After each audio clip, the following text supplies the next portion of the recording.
The Lord be with you. A reading from the Holy Gospel is written to us by Matthew. I am reading the shorter version of the Gospel. Maybe that's why we had a short Hallelujah. Jesus said to his disciples, I tell you, unless your righteousness surpasses that of the scribes and the Pharisees, you will not enter the kingdom of heaven. You have heard that it was said to your ancestors, you shall not kill, and whoever kills will be liable to judgment. But I say to you, whoever is angry with his brother or sister will be liable to judgment. You have heard that it was said, you shall not commit adultery. But I say to you, everyone who looks at a woman, or I'm sure a man too, with lust, has already committed adultery in his or her heart. Again, you have heard that it was said to your ancestors, do not take a false oath, but make good to the Lord all that you vow. But I say to you, do not swear at all. Let your yes mean yes, and your no mean no. Anything more than that is from the evil one. This is the gospel of the Lord.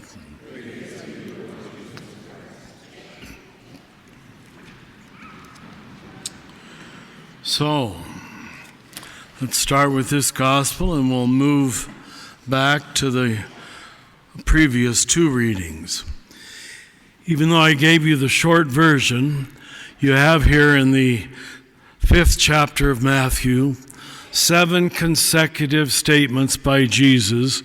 The law says, but I say. The law says, but I say. Now that's very interesting.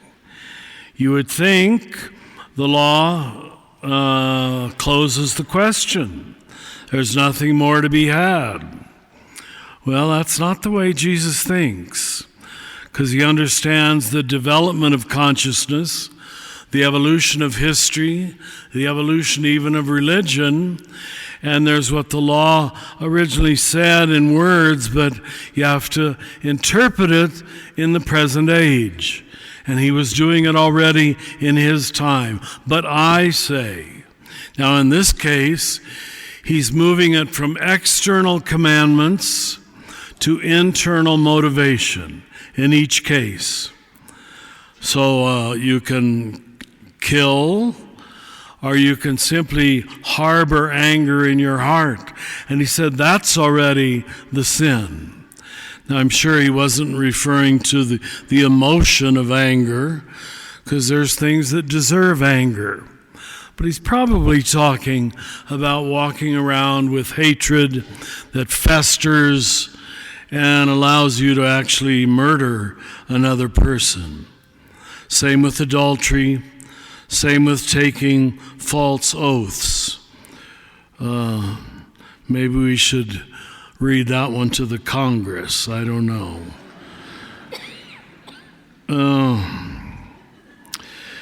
But the point is, it's what we call non-dual thinking. Non-dual thinking is both and thinking. The law says, but I say. He doesn't throw out the law, but he says, I'm evolving it. I'm developing it. And that's what wisdom teaches you how to do. You're not a slave to the letter of the law, but neither do you throw it out. Can you live in that tension? That's what's called wisdom.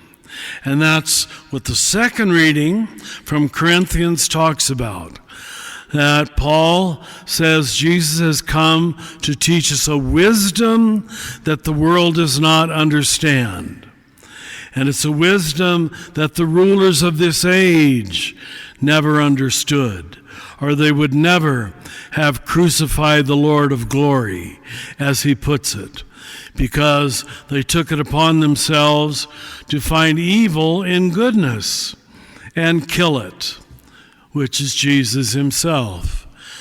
So if you don't have patience with evil and even a kind of humility around goodness, you rush to judgment. You make your conclusions too quickly about who is totally right and who is totally wrong. And it's hardly ever true. Let's just be honest. And so when we see, not just in our politics, but even in our church, people having absolute answers for everything without having read a single book on the subject, that's what we mean by dualistic thinking. You take two sides of the question, build a wall, or let all immigrants in. Well, that's not a fair choice. There's about 100 degrees in between. But you make it real simple, unduly simple, and forgive me, stupid people buy in. Build a wall. Come on. Are people going to grow up or not? You wonder sometimes. And forgive me for speaking so strongly, but the direction we're going now is dangerous for the future of this democracy, for the future of thinking people, for the future of Christianity. That there seems to be nobody who respects the rule of law, just the rule of opinion. And that's true of the left, the so-called liberals, just as much as it is of the right, the so-called conservatives. So don't plant yourself on one side and think you found the truth. That's dualistic thinking. Now, that leads us back to the first reading, a very lovely one, probably lesser known, from the book of Sirach, where we have a passage that begins to develop our notion of free will. And the author of Sirach says, God sets before you fire and water. God sets before you life and death. Choose life. And whatever you choose, that is what God will give you. We used to call that final option morality. What's your final option?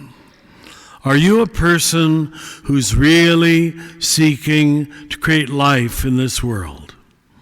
With your neighbor, with the earth, with the animals, with other religions, with your enemy? You're going to have it. He says, choose it. You're going to get what you want. Or is your final option an option for death? You pick fights.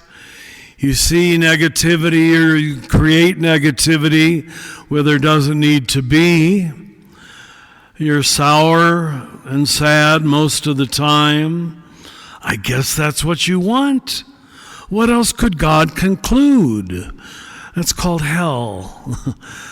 As so many of our saints said, God doesn't send anybody to hell. Well, I don't think God sends anybody to hell. But if there is such a place, it's because that's where you feel at home. That's where you want to go. You want to be around nasty, negative, gossiping, contentious people. And you all know people like that. I bet you know several. I hope no more than several, but much of our society just loves to be angry. And Jesus says, this is the sin, to live in anger, to live in resentment. We hope it doesn't carry us to the final act of murder or destruction of another person or another notion of life. So all in all, I find in all three readings an invitation to humility, to subtlety, to not rushing to judgment. Because even as right as I'm sure you've all tried to be, and I've tried to be, we're still only partially right. Sorry to have to tell you that. The best people I know have great big blind spots, as I do too. And the worst people I know, at the end of their life, you find out there were areas in which they really loved. The reason I was not here last weekend was I was driving back from Kansas where I had my sister's funeral. And my sister was always a very happy person. She died at the age of 79, almost 80. And only after she died, in reading her diaries, did we find out she was a battered woman most of her life. And she never let her children know that. She never let the siblings know that.